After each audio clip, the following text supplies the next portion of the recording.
بحثی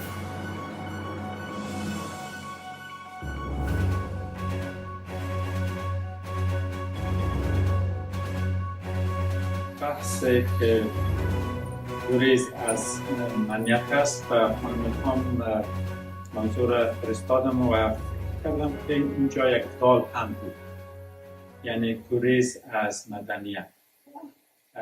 فکر کنم فراموش کردن یک دال اینجا بگذارم. به هر دو دقیق ما اگر به بزرگان تاریخ بشریت نگاه کنیم، همه به نظر بنده دلیل به جای رسیدن که از مدنیت گریز کردن. حضرت موسی به کوه طور، سدارت بودا به جنگل، حضرت محمد به غار حرا و حضرت عیسی به کشمیر و غیره و غیره. یعنی به نحوی ما یک ضرورت داریم به یک هجرت. این هجرت قسما در جغرافیا یا در عالم حسی صورت میگیرد، ولی قسمت بیشتر این هجرت اندیشوی و هجرت تفکر است. تا ما هجرت نکنیم در آنجا تحرک نیست. جایی که تحرک نیست زندگی نیست، حیات نیست.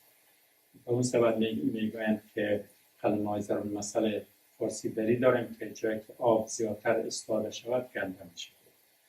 برای جلوگیری از گندگی باید آب به حرکت بیاید و چون ما اقلاً از نگاه جسمانی 80 یا بیشتر درصد آب هستیم، باید از آب یاد بگیریم تا بیاب نشیم.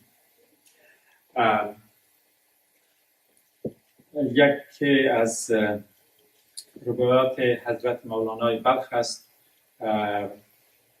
که می فرمایند تا آب شدم سراب دیدم خود را، دریا که شدم حباب دیدم خود را، آگاه شدم غفلت خود را دیدم، بیدار شدم و خواب دیدم خود را.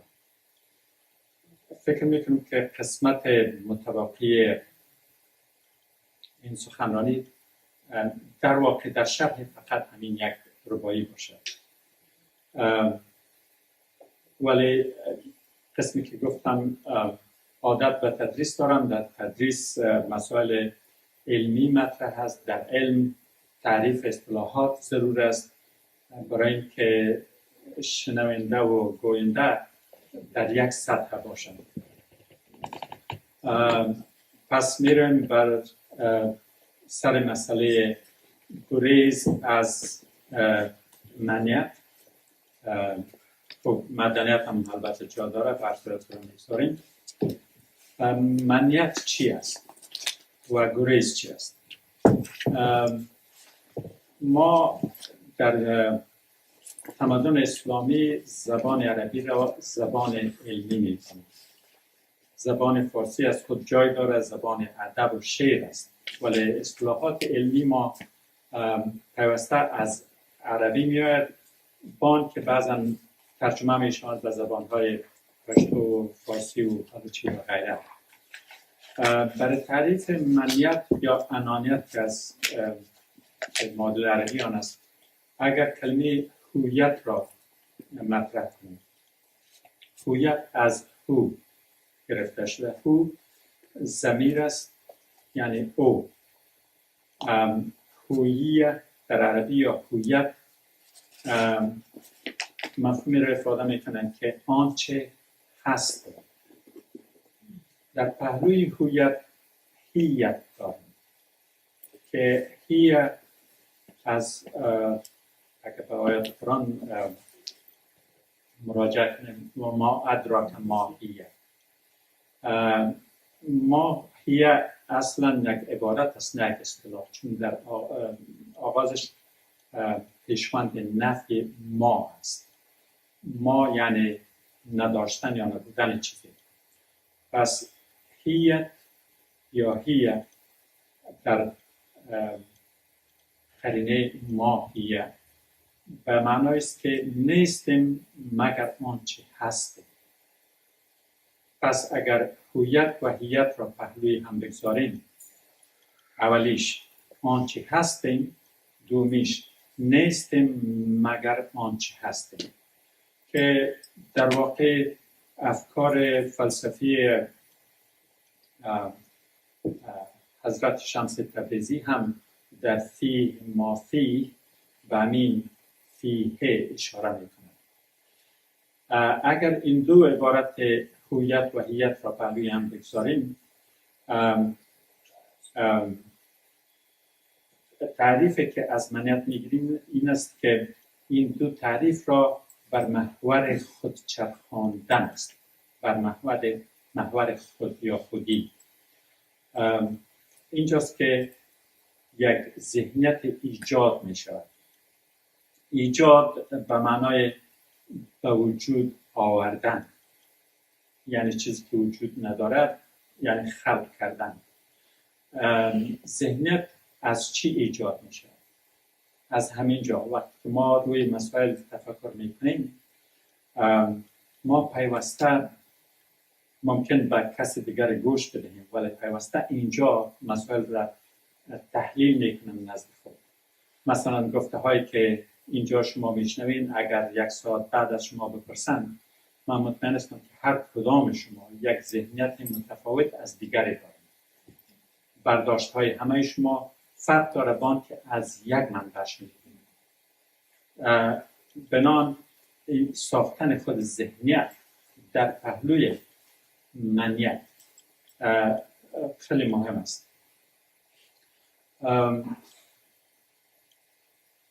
پس ذهنیت تسلط یک طرز دید از واقعیت‌های محیط است که آن را ما عالیتاً حقیقت میپنداریم. ما هر چیز را میشنویم، اگر در همان لحظه آن را حقیقت نپنداریم، باور نکنیم، اصلا فراموش میکنیم یا قطعا گوش نمیکنیم. ولی این حقیقت را که ما برای یک فرصت بسیار کم میپذیریم، برای این است که هنوز در مخیله ما، در اندیشه سنجی ما آن را به اصطلاح حلاجی نکردیم و هر قدر روی آن بیشتر فکر میکنیم، چیزی را که فرض کنیم 1 روز یا 2 روز پیش شنیده بودیم، در مرور زمان تغییر پیدا میکنه در ذهن خود ما. بنابراین ذهنیت همیشه در حال تحول است. پس منیت چی است؟ منیت همان ذهنیت است که بر آن خود محوریت تحمیل می شود. شما اگر چیزی را میشنوید و به هویت شخصی شما ارتباط نمیگیره، میپذیرن هیچ مسئله نیست. ولی اگر به مسائل و پدیده های وابستگی پیدا میکنند که به او شما علاقمند هستید، بنابراین این علاقمندی شما به خواسته های شخصی خودتان آمیخته با او ذهنیت که داشتین، اینجاست که ایجاد یک منیت میکنه. مثلا اگر من میگویم ادبیات، ممکن همه بگوین بله ادبیات است، ولی اگر بگویم ادبیات فارسی، نظر یک تعداد ممکن تغییر کنه. بگویم اگر ادبیات فارسی در دوره اسلامی یا ادبیات فارسی در افغانستان یا هر کلمه‌ای را که اضافه می‌کنیم، علاقمندی ما در مقابل آن یا کم و یا زیاد می‌شود. اینجاست که یک منیت به وجود میاد. منیت این که هر آن چیزی که از من است یا مربوط به من است حتما بهتر از همه است. اینجاست که خود مرکزی ایجاد می‌شود. خودمرکزی و خودمرکز پنداری از هم متفاوتند. خودمرکزی ذاتی است، یعنی ذاتاً قسمی که ما انسان ها خلق شدیم یک دیدگاه خاصی داریم. مثلا اگر من در لب دریا باشم، چیزها را از یک زاویه می‌بینم. اگر در سر کوه باشم، از یک دیدگاه دیگر. اگر در بین شهر باشم، جایی که من هستم این دیدگاه هست. دیدگاه خودمرکزی تنها جهت را تعیین میکنه که من در کجا هستم و آن چیزی را که میبینم به کدام سمت است. اینجا ارزش های خودی یا منیتی داخل نشدن. تنها زمانی که این خودمرکزی و خودمرکز پنداری یا به خود محوری تبدیل میشود، اونجاست که ما خود را دخیل در آن میشماریم و مسئله تصاحب یا ملکیت در آنجا شامل میشود. مثال قبلی که گفتم ادبیات فارسی و غیره. پس خودمرکز پنداری از کجا آغاز میشه؟ باز هم اینجا دو بخش داره. مثل همه چیزهایی که ما در طرز آموزش مسائل دنیایی با سر کار داریم، یک بخشی و بخش ذاتی است، یعنی در ذات ما، در وجود ما چیزی موجود است. مثلا به اساس یکی از مطالعاتی که درباره خشونت و جنگ و اینها روانشناسان زیر دست گرفتن، اینها دیدن که یک تعداد از مجرمین که قتل را مرتکب شدن، که کشتن، اینها همه کروموزوم وای داشتن، در حالی که ترکیب عادی باید X و Y باشه، ولی در تعداد زیاد اینها وای بود. و این روانشناسا از این چنین استنتاج کردن که بنان اینا در سطح DNA، در سطح ساختار و ترکیب وجودی و ذاتی خود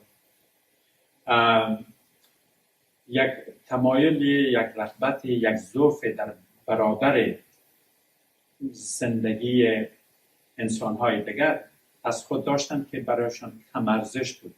پس کسی را اگر می‌کشتن، برای اونها اگر بگویم باکی نبود، ممکن مبالغه نباشه. این دیدگاه این است که چون ما در ذات خود، در وجود خود، در سلول‌های بدن خود، در کروموزوم‌ها و دی‌ان‌ای خود ساختارهای خاصی را داریم، پس این معنیت‌ها هم میتونه آموزش‌ها یا طرز آموزش ما اینجوری باشه. ولی یک تعداد میگویند که نه، قسمت زیاد طرز آموزشی است، یعنی ما از محیط آن را فرا می‌گیریم. اینها هم البته مثال‌های برای اثبات این ادعای خود دارند که اونجا نمیریم. ولی چیزی که در هر دو صورت خودمرکزی و خودمرکز پنداری مطرح است، این است که ما انسان‌ها و احتمالاً هم مخلوقات دیگری با این مرکزیت ارتباط داریم که او هم در سطح حیوانی ما مطرح است، هم در سطح انسانی ما مطرح است و هم در سطح روحانی ما مطرح است. در سطح حیوانی آنچی را که چارلز داروین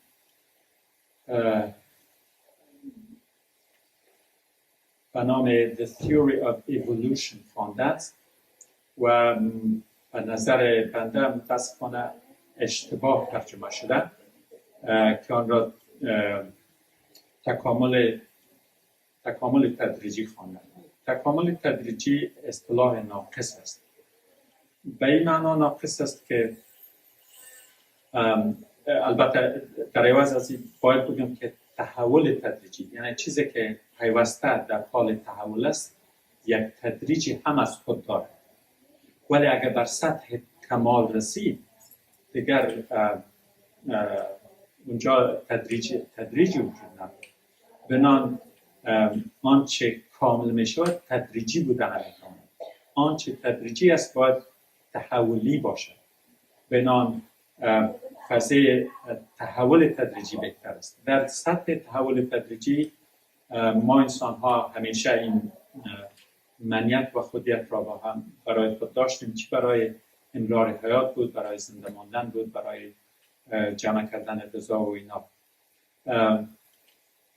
البته در سطح انسانی باز تفاوت ایجاد میشه که انسان ها وقتی که درک میکنند که همه هست و بودشان هست و بود جسمانی نیست، یک بخش بزرگتر از خود دارند که بخش روحانی است، اینجاست که تنها در بخش روحانی تکامل مطرح است، چون انسان به کمال میرسد.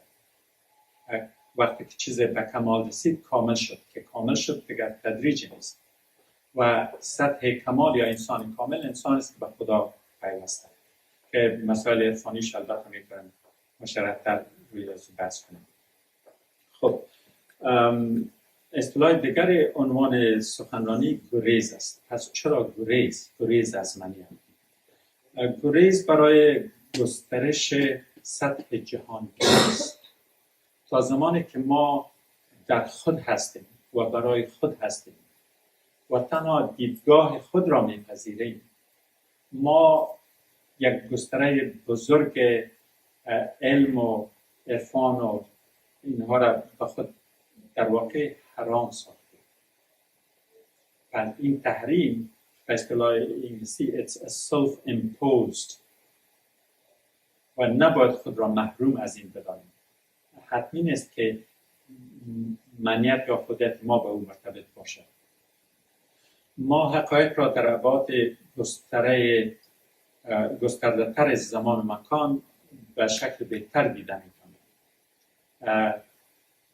ما می‌بینیم که در پهلوی بزرگانی که از آن نام گرفتم، فرض کنیم مولانایی که در افغانستان زاده شد و در افغانستان زندگی می‌کرد، مولانایی نیست که ما می‌شناسیم. این مولانایی بود که باز هم هجرت زمان و مکان مطرح. هجرت مکانش و سفرنامه‌اش است که از افغانستان میره به ترکیه و هجرت در عالم معنایش بعد از ملاقات شمس صورت میگیره که یک تحول عمیق در او ایجاد میشه. برای اینکه در محدوده‌های ذهنی اسیر نمانیم، ضرور است که ما پیوسته در فکر تجدید و نوسازی باشیم. بهترین جای تجدید و نوسازی خود ما هست. ما هر قدر خود را نو بسازیم چیزها را نوتر می‌کنیم، ولی اگر ما با ذهنیت‌های منجمد و ذهنیت‌های کهنه و ذهنیت‌های فرسوده زندگی می‌کنیم، هر چند برای ما چیزهای نو بگویند ما پذیرای آن نمیشیم. پس شکستن این قید و این محدودیت، شکستن این قفس‌های ذهنی امر حتمی است تا ما هجرت روحانی کرده بتانیم.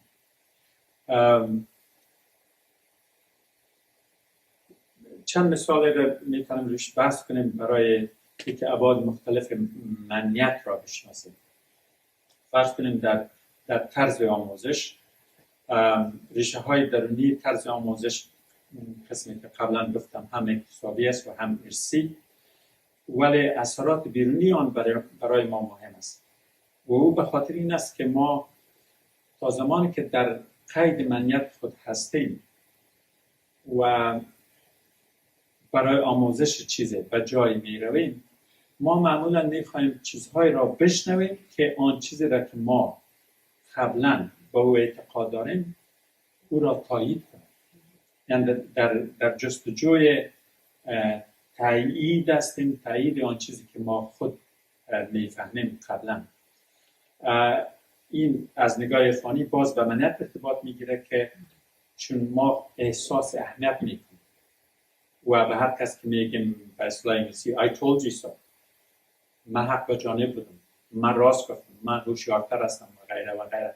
البته همه صحبت در این کلمه میفته که من از همه بهتر هستم. برای اثباتش مثال‌های میاریم که مثال‌های تأییدی است، ولی ما مثال‌های معلوماتی را به سختی میپذیریم، به خصوص معلومات‌هایی که با معلومات خود ما در مغایرت باشه یا یک فرضیه و یک تئوری و نظریه که خود ما داریم و او را اگر رد میکنه ممکن در آن جلسه 5 دقیقه هم نشینیم و پرواز میکنیم.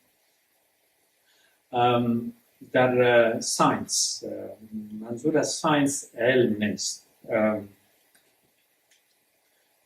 علم از ریشه عربی اگر بگیریم آن چیزی که نامعلوم بوده برای ما معلوم می شود. معلومات را ما در روشنی چیزی می آموزیم. پس نامعلوم را معلوم کردن علم می کنیم. کلمه ساینس که از ذهنیت در لاتین گرفته شده به این معناست که البته معنای لغویش نیست، معنای فرهنگیش و منظورم از فرهنگ غرب است، فرهنگ مسلط غرب، که اینها با مذهب و فلسفه درآمیختن و نمیخواستند که هر چیز را بپذیرند مگر آن که در عالم حسی، یعنی از روی حواس، اینها ثابت کرده بکنند. پس ساینس آن قسمت از علم است که برای اثبات آن مشاهده ضرور است. یعنی یک چیز باید یا دیده شود، شنیده شود، بویده شود و غیره. این 5 حسی که داریم. در سطح ورای این 5 حس ساینس به هیچ حقیقت قائل نیست. هیچ چیزی وجود نداره. این را میگویند ساینس مثبت. البته بازم اصطلاح اروپایی است. ولی علم فراختر از این است، بزرگتر از این است. پس در ساینس و در علم در هر دو ما به یک گریز دیگر ضرورت داریم و او این است که ما ذهنیت‌های خرد و کوچک که از خود داریم اون را باید گسترده بسازیم. مثلا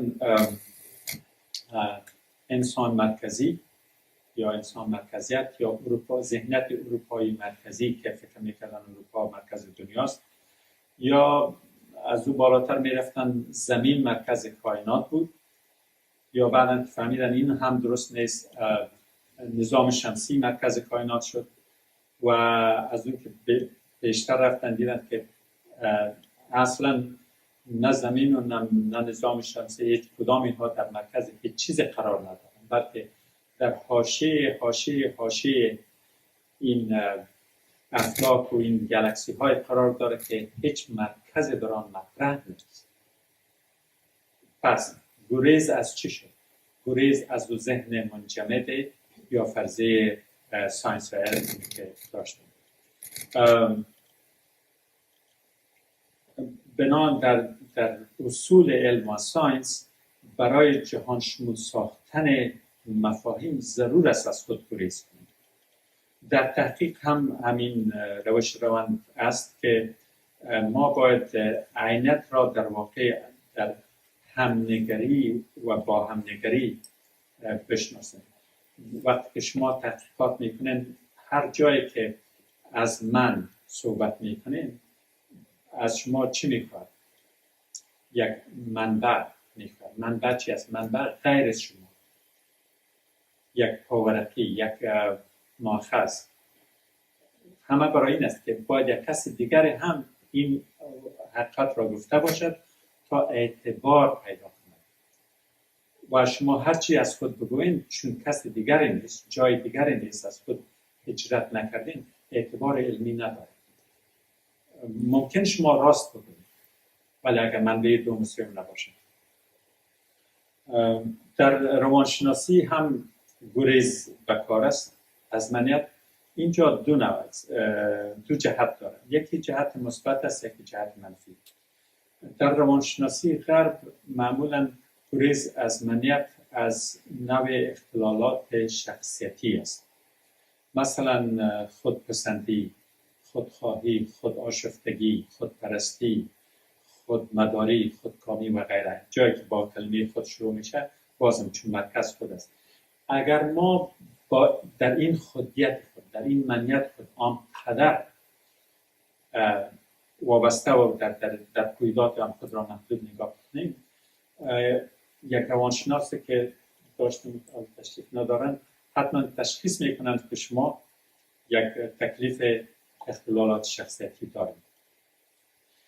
برای دفع این در روانشناسی غرب یک جهت مثبت هم است که اونجاست که شما را تشویق میکنند که از اون اختلالات، راه گریز از اون اختلالات این است که شما پس برگردین به خود. داشتن اعتماد به نفس، توانمندی درونی در برابر مشکلات که ایجاد میشه، یعنی به خود متکی باشین، اتکا به خود. اینجا میتونیم این را یک نوع معنیت مثبت بگوییم.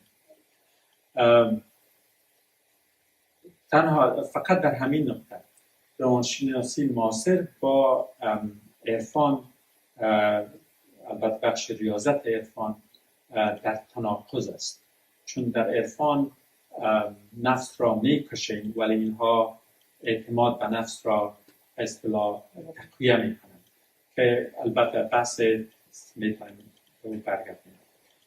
یک بخشی از همین اختلالاتی که در شخص به وجود میاد از نگاه منیت در جامعه هم هست. برای اینکه شخص جزء جامعه است، بنابراین در سطح جامعه انسان من حیث یک حیوان اجتماعی به ارتباط با دیگران ضرورت دارد. ما تنها زندگی کردن نمی‌تونیم. تنهایی کشنده ترین شرط زندگی. ما که مردم را در زندان می‌افکنیم کدام کار دیگری نمی‌کنیم جز اونها را از ارتباطات اجتماعیشان دور می‌کنیم. پس در این تنهایی که است، ما البته در ابتدا پیش از به تنهایی برسیم چگونه ما اجتماع را انتخاب میکنیم؟ یک البته ارسیست یک جامعه و دنیا میایم، خود را با آنها مرتبط میکنیم، ولی یک تعداد دیگر هم به انتخاب خود، مثلا یک کسی عضویت پیدا میکنن در یک گروه هنرمندان و نقاشانی، یک کلاب کوهنوردی و مسائلی از این قبیل، یا یک حزب سیاسی یا یک کلاب، یا هم در بعضی موارد یک مذهب، یک دیانت. اینجاست که در بعضی موارد ما خود انتخاب میکنیم که به کدام گروه مرتبط باشیم، ولی در بعضی موارد او گروه خود را برای ما انتخاب کرده، یعنی مثلا ارتباط با یک قوم، یک قبیله، یک ملت و غیره. پس اگر ما در ایجاد پلها بین خود و آن گروهی که با آن مرتبط هستیم موفق باشیم، ما در زندگی موفق هستیم. ولی اگر نشود، بازم یک مشکل روانشناسی ایجاد میشه که به نام alienation، یعنی با خود بیگانگی یا از خود منکری است. این alienation میتونه social alienation یا political alienation باشه که به نحو نارضایتی است در رابطه بین این شخص و اجتماع یا گروهی که با آن مربوط است. و اگر این نارضایتی به سطح بسیار شدید پیش میره، باعث مشکلات شدید میشه، مثل بعضی از وقایعی که در یک دو سه روز گذشته شنیدیم. این همه از بیگانگی با خود است. بیگانگی با خودی که جامعه را یک کسی نپذیرد که عضو این جامعه است. یک اصطلاح است به نام to create otherness، یعنی یک هویت بیگانگی به هر چیزی که باید به اون مربوط باشه میدهند. مثلا یک امریکایی بگه که من امریکایی نیستم، یا بگه من مسیحی نیستم یا یهود نیستم یا غیره، یعنی انکار یا از بعضی از این واقعیت ها، چون نتوانسته در طول حیاتش با آنها یک برخورد مثبت داشته باشه یا تجربه مثبت داشته باشه. بنان نبودن چیزهای مثبت باعث ایجاد تکلیف‌های روانی میشه.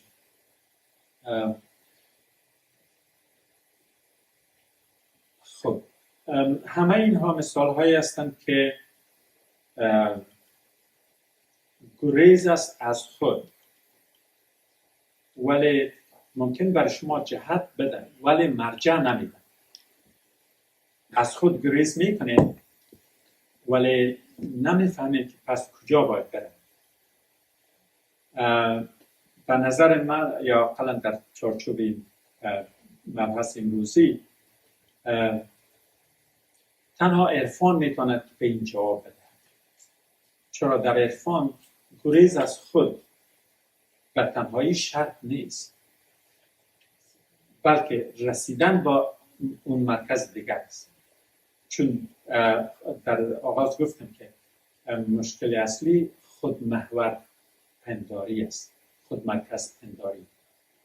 پس اگر ما محور و مرکز خود را نفی میکنیم، مرکز در کجاست؟ مثال از کائنات و نظام شمسی و اینها برایتون قبلا گفتم. ممکن از روی استروفیزیک یا علوم معاصر ممکن برای یک وقت محدود به یک جای از کائنات یک مرکزیت قائل شوند، ولی آن تنها و تنها عند از ضرورت است. چون فهم ما همیشه در گسترش است. وقتی بیشتر میفهمیم، بیشتر میدانیم که آن چیزی که میفهمیدیم درست نبود. در عرفان منیت یعنی خود محوری را به خدا محوری گرداندن. یعنی مرکز هستی ها، مرکز همه چیزی که میشناسیم و میفهمیم ما نیستیم. ما دیدگاه خاص داریم. ما یک نقطه هستیم که از اینجا یک جهت پیدا میکنیم، ولی دیدگاه به معنای محوریت نیست.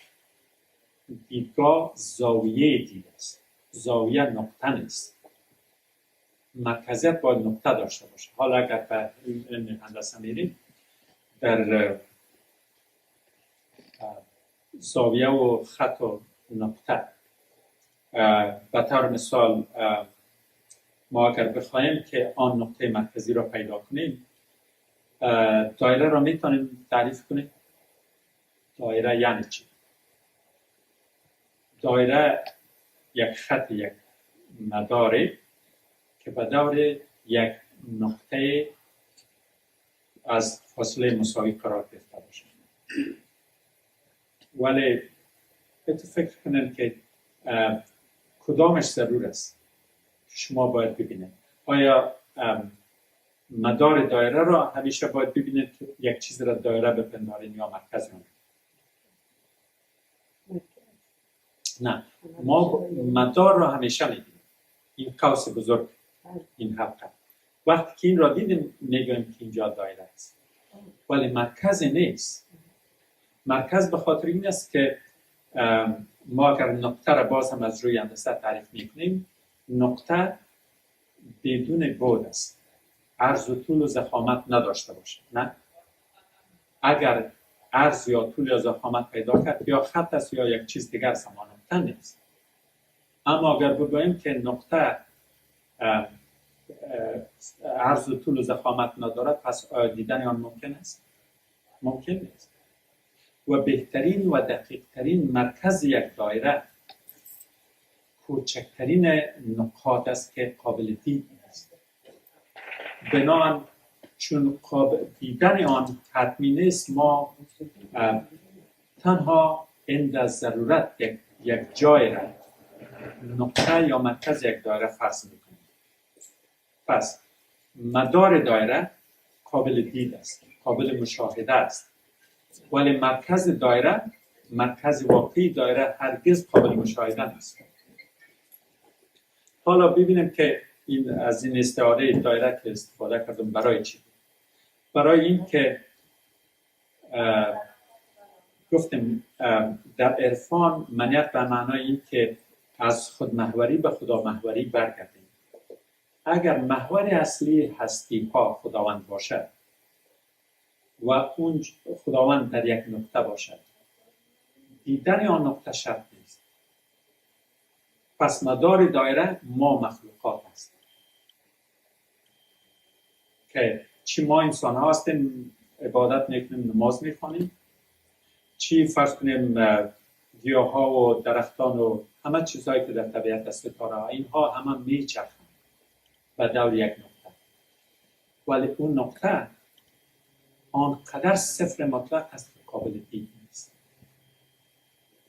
بازم به استعاره دایره اگر برگردیم، حتمی نیست شما مرکز دایره را ببینید که بگوین دایره موجود است، اما مدار دایره را باید حتما ببینید. پس به استدلال این که خدا یا هست یا نیست، اقلا در چارچوب این استدلال که من میکنم، موجودیت خداوند عند الضرورت قابل انکار است. یعنی از وجودش انکار کردن نمیتوانیم، ولی دیدن نمیتوانیم. پس به این حقیقت برمیگردیم که دیدن ما، مشاهده ما شرط وجود خداوند نیست. ما با ابزار و آلات و حواس آفریده نشدیم که توان مشاهده خداوند را داشته باشیم. به اون سبب است که ما حتی با این حواسی که داریم نواقص و کمبودی حواس خود را همیشه میبینیم. فرض کنیم رنگ های ultraviolet, infrared که همین ساینسدانانی که از منکر خدا هستند وقتی که همه رنگ ها را میبینند، این رنگ های ultraviolet و infrared را دیدن نمیتوانند، اما به تعریف خودشان باید مشاهده میکردن که قبول میکردن و میبینند که نه، چون قوه دید اینها حساسیت قابل وصف کردن نداره که آن را ببینند. پس خود را به اصطلاح اشتباه خود متوجه میشن ولی نمیپذیرند.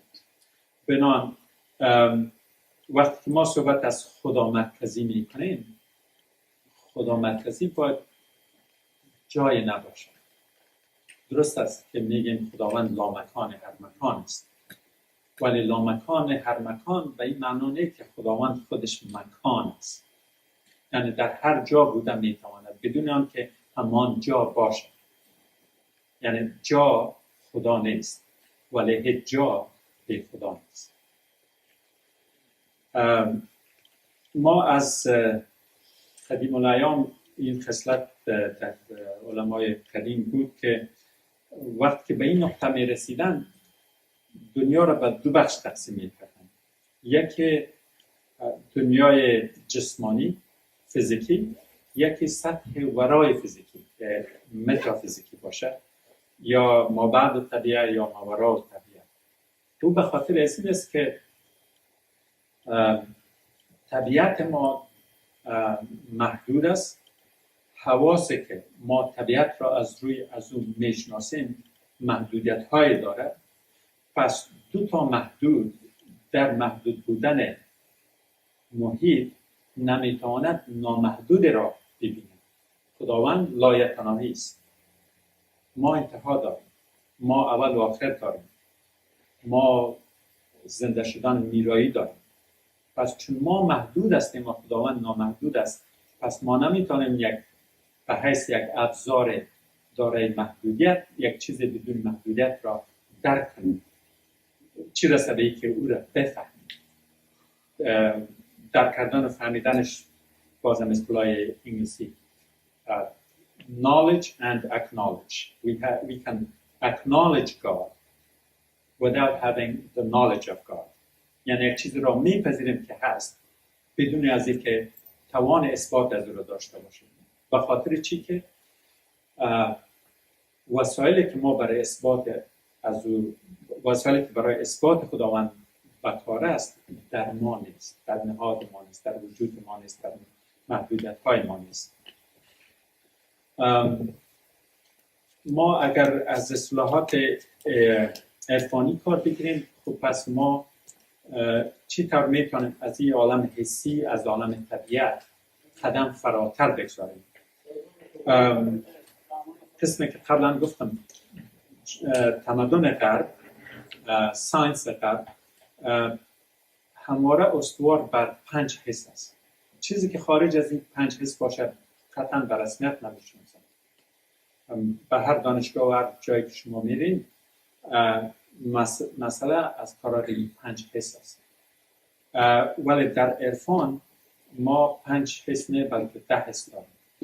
فرهنگ‌های مختلف، مثلا بعضی از فرهنگ‌های بومی آمریکای شمالی 12 حس دارند. این حس‌ها شناخته شده، البته به معیار ساینس نه. حتی ساینس غرب هم در مواردی که نمیتواند که در موردی که 5 حس اینها جوابگوی همه مشکلات نشود، میگن حس ششم. او حس ششم گریز است از یک واقعیتی که نمیخوان 6 حس دیگر را بپذیرند.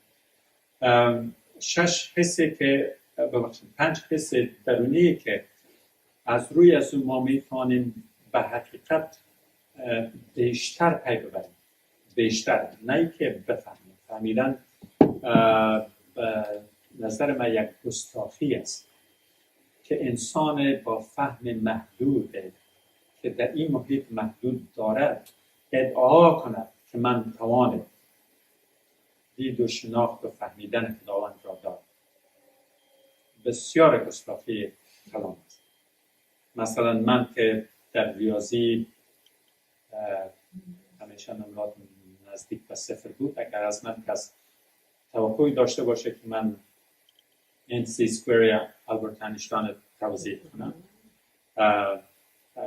هم به خود باید بخندم هم به ریاضی، چرا مسلک من نیست.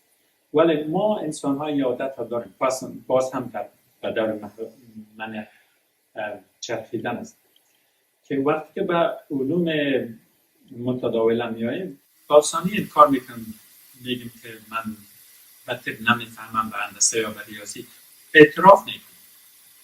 ولی برای فهمیدن خداوند هیچ کسی نیست. هر کس نه تنها که ادعا میکنه خداوند را میشناسد، بلکه ادعا بیشتر است میکنه، میگن خداوند را که اینها میشناسند بهترین شناختی از همه دیگران درش میکنستند. و اگر این ذهنیت نبود، پیوسته با منیت هایی که ما در گستره آن روی کار میکنیم، این همه کشتارها برای چی؟ اون مقوله برتراند راسل فیلسوف انگلیس گفت که اگر اعتقاد شما به زور شمشیر بالای من قبولانده می شود، پس در اعتقاد شما جای استدلال نیست، یعنی کار معقول نیست.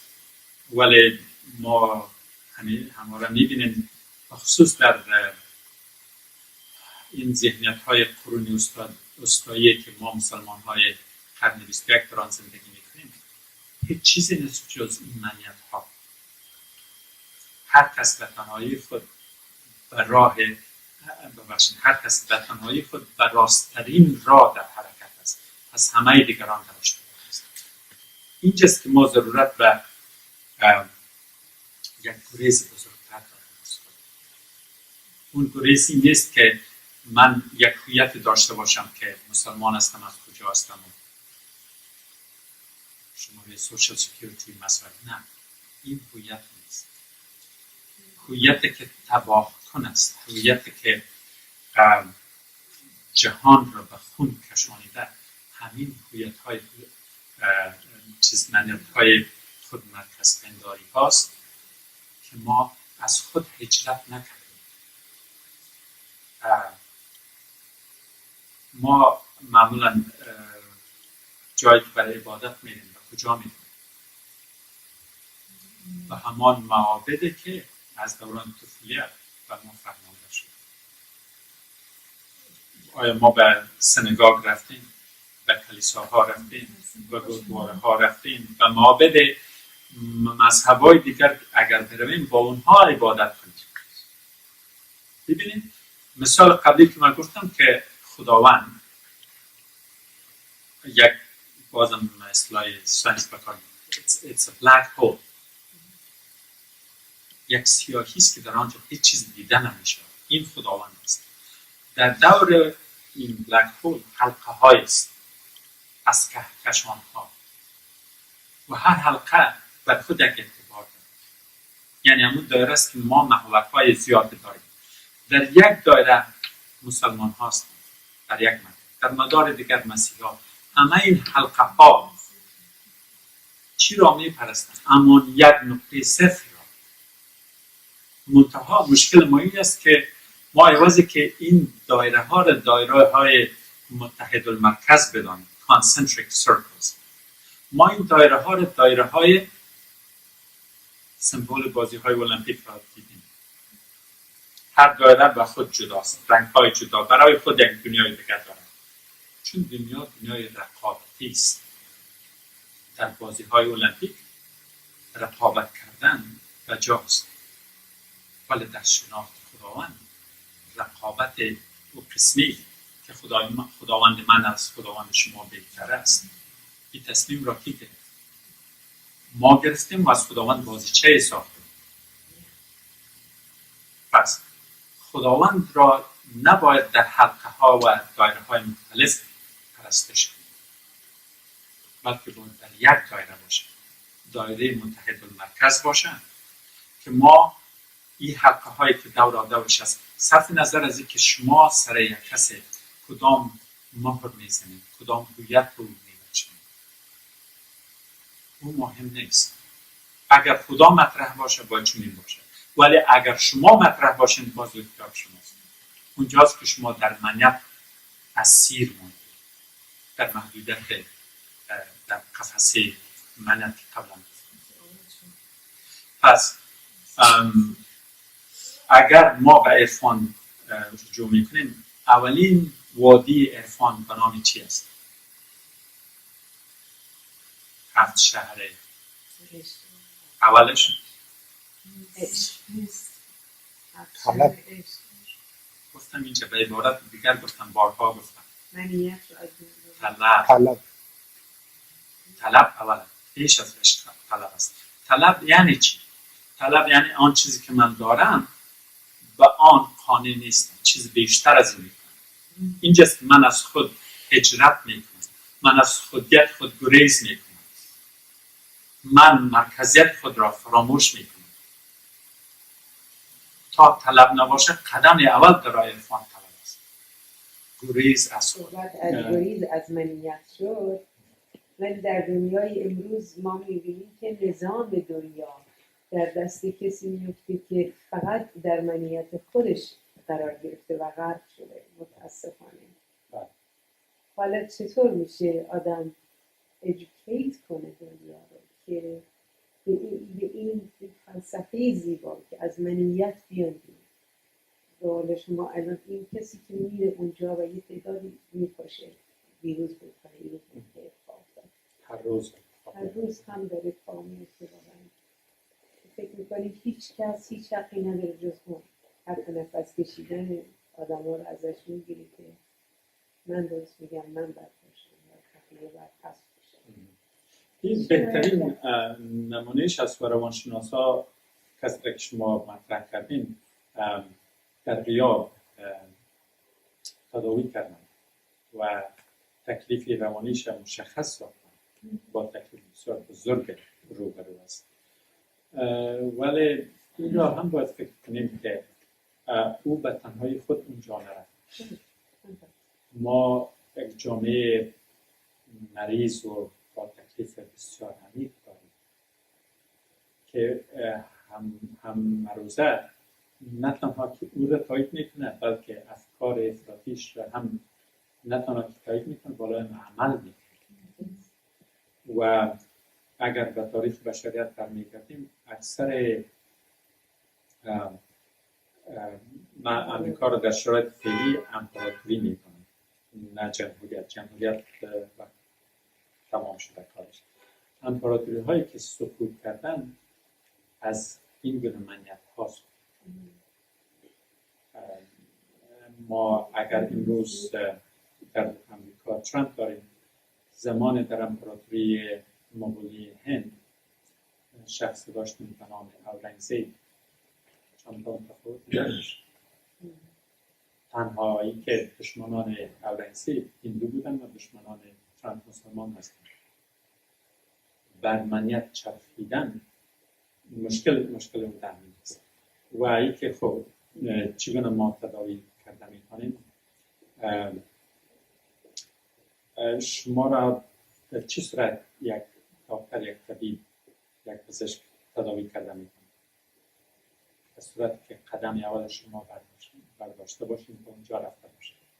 در شما باید طلب باشه. در این جامعه در طلب نیست و این ذهنیت مسلط که اینجا است، اینها را در غفلت به همین اینکه Make America Great، یعنی ما هستیم دیگر کس نیست. وقتی که کسی هر چیز از خود میدانه و خود را بالاتر از همه میدانه، پس باید در طلب چی باشه؟ در طلب هیچ چیزی نیست. پس اینجا طلب مطرح نیست. من متوجه نشدم چرا شما گفتید کلمه تکامل درست نیست؟ یا حرکت به صورت کامل شدن تکامل نیست؟ نه، تحول است. شما که از نقطه صفر به طرف بالا میرید، این همه تحولات است، چون به کمال نرسیدید. تکامل از اکمال و کامل گرفته شده. کمال جاست که شما رسیدین، دیگه هیچ جای از اون بالاتر نیست. وقتی که به نقطه بالاترین نقطه رسیده باشین، نه نقطه بالا، وقتی به بالاترین نقطه رسیده باشین و دیگر نقطه نباشه، پس اینجا تدریجی شدن، تدریج از بین رفت. پس تحول تدریجی، بله، اون نقطه رو بهش میگیم کمال. نقطه کمال، درست. تکامل یعنی چی؟ تکامل یعنی به کمال رسیدن، اما منظور من بود که این اصطلاح تکامل تدریجی درست نیست، برای اینکه کسی که به کمال رسیده باشه دیگر تدریجی در آن نیست و کسی که در حالت تدریج است، این حالت تحول است.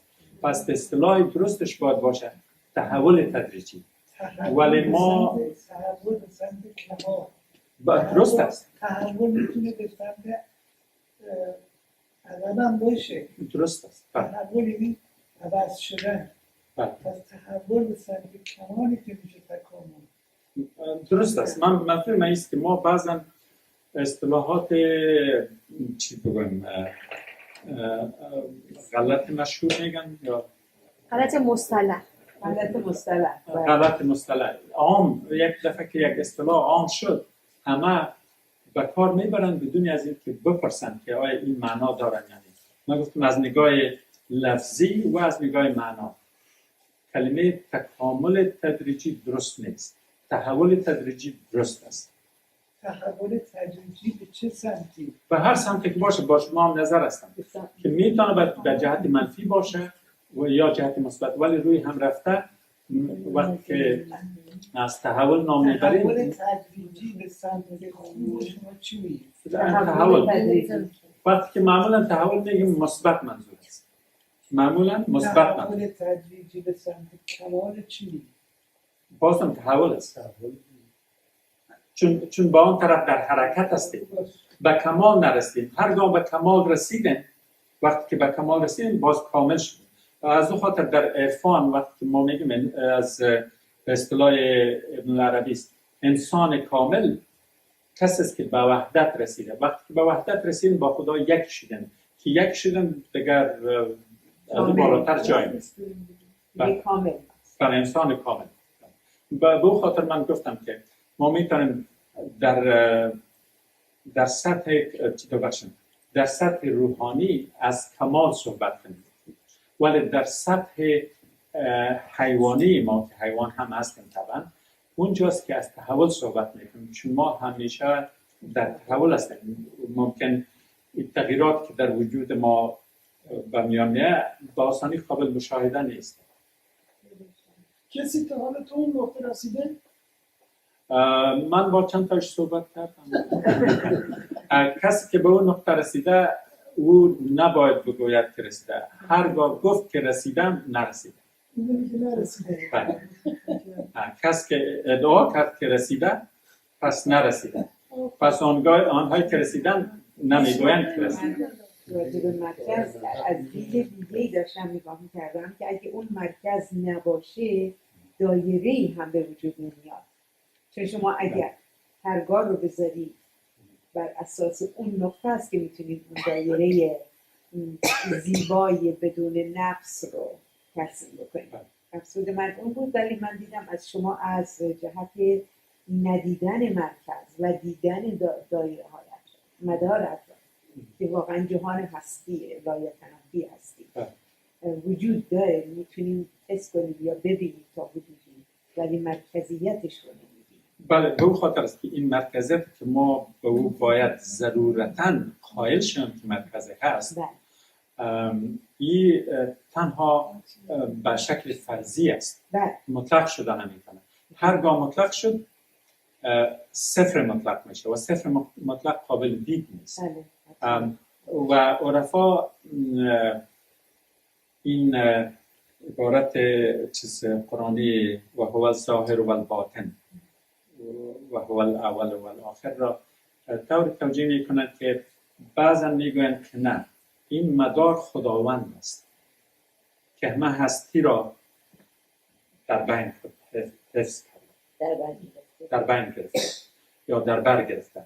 و ایده دیگر میگویند که نه، خداوند مرکز است و این ظهور هستی ها از خداوند برطرف پاشان شده، این مدارهای مختلف را تشکیل میده. این قابل درک‌تر دومی بله. من تنها از نگاه مطلقتش گفتم که ما انسان ها مدعی هر چیز میشیم، و خصوص آن چیز که مشکل ترین همه باید باشه. ولی اگر ما هرگز فکر نمی کنیم که از خود بپرسیم که آیا ما توان دید خداوند را داریم. در قرآن داستان موسی را همه خواندیم و او باز هم یک استعاره است که مطلب را به ما میفهماند که آیا از خود شما پرسیدین که شما فرض کنید اگر خداوند وجود ظاهری می داشت، آیا شما توان دید او را دارید؟ ما توانمندی های خود را هرگز مورد سوال قرار نمیدیم. من فکر کنم خداوند در عالم مجرد هستش و ما در عالم معید، خداوند در عالم معید محیطه. یعنی خداوند اولا جایی با خصوصی که نداره، یه داخل یه خارج، خداوند همه جا هست. ولی خداوند جایی که اصلا ما هیچ وقت اون ذات خدا، چون خود ذات خدا هست که ما خیلی نمیدونیم که، ولی بر همه چی محیطه، اون عالم معید هستش. کاملا. قبلا دو اشاره که مسئله عقده حقارت یا inferiority complex ما برگردیم،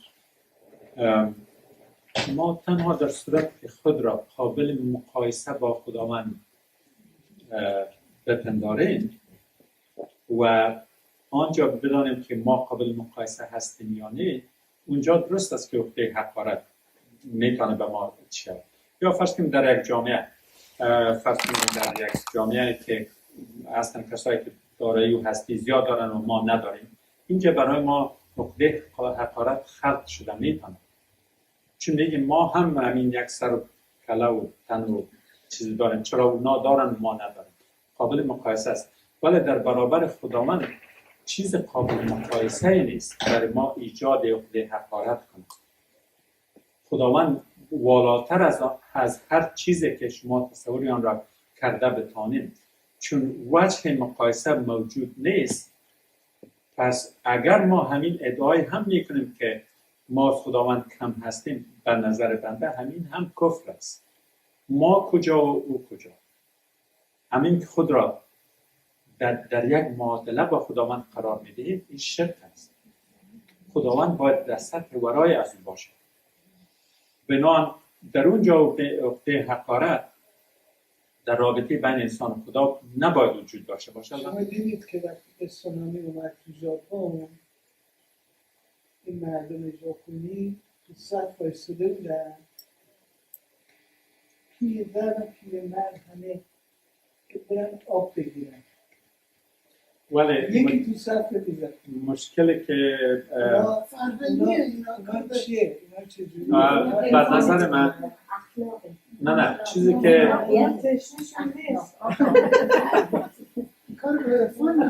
نه اونجا اعتراض که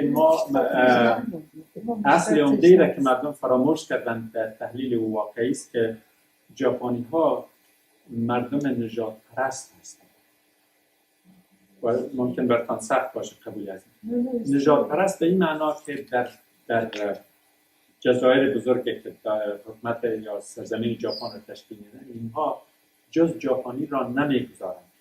حتی کوریایی هایی را که اینها در وقت جنگ دوم گرفتن مجبور ساختن که نام و هویت و تمام چیزها را ژاپنی بسازند، چون یک جامعه، یک ملتی، یک فرهنگی، یک نژادی هستند. او مشکل را که شما به اشاره میکنید فرض کنیم در امریکا ساختارش فرق دارد. این جامعه سرباز است. هر کس از هر جامعه میتونه اینجا بیا امریکایی شود. بنان رقابت هایی که صورت میگیره یا ضرورت هایی که به اساس ارتباطات نژادی و اینها است در جامعه امریکا باید دیده شود. این عیب نیست، یک واقعیت است.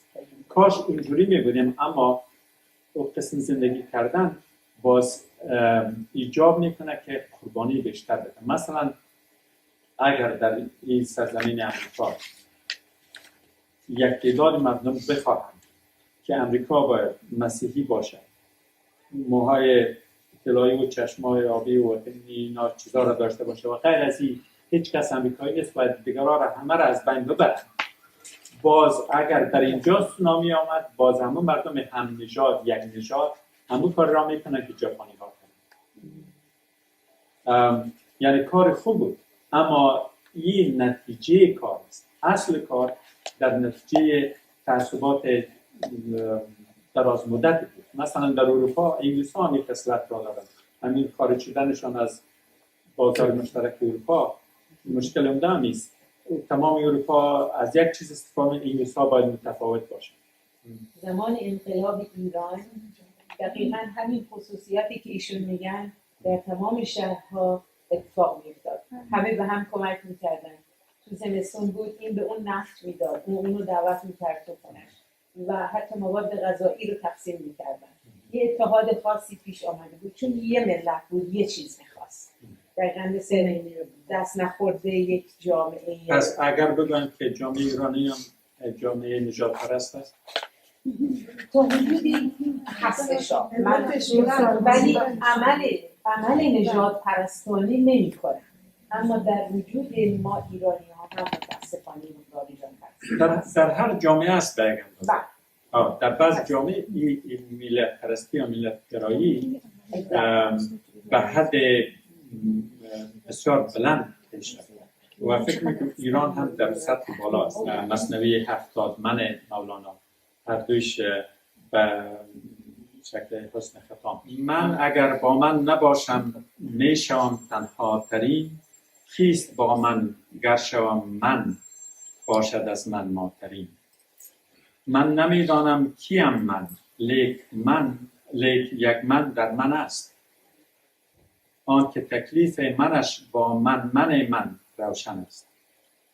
من اگر از من بپرسم ای من همزاد من، ای من غمگین من در لحظه های شاد من، هرچی از من یا من در من دیده ای، مثل من وقتی که با من میشوی خندیده ای. هیچ کس با من چنان من مردم آزاری نکرد، این من هم نشست و مثل من کاری نکرد. ای من با من که به منتر از من میشوی، هرچی هم من کنی هاشا شوی چون من قوی. من بی رنگ و بی تأثیر نیست، هیچ کس با من مثل من درگیر نیست. کیست این من؟ این من با من ز من بیگانه تر، این من کنه از من کمی دیوانه تر. زیر باران من از من پر شدن دشوار نیست، ورنه من کردن من از من عار نیست. راستی اینقدر من را از کجا آوردم، بعد هر من بار دیگر من چرا آوردم؟ در دهان من نمیدانم چی شد افتاد من. مثنوی گفتم که آوردم در آن افتاد.